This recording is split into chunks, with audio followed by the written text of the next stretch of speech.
How can you get relief from cold, cough and sore throat?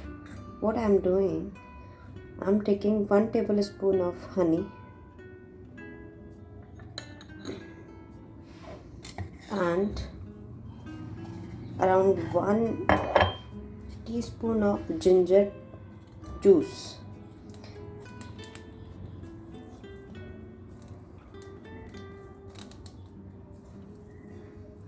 Ginger क्या होता है? Anti inflammatory होता है और हनी होता है एंटी बैक्टीरियल और एंटी इन्फ्लामेटरी, जो कफ एंड कोल्ड में बहुत आपको रिलीफ देता है, आपके सोर थ्रोट में बहुत रिलीफ देता है, आपका जो दर्द होता है गले में उससे बहुत रिलीफ मिलता है जब आप जिंजर और हनी को लेते हैं।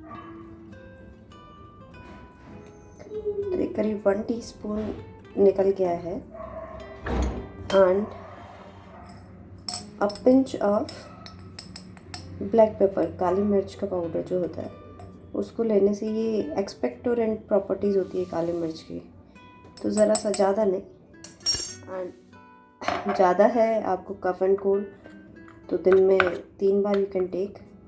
अगर अदरवाइज़ ये सबसे ज़्यादा आपको जब bed time, just before bed time it will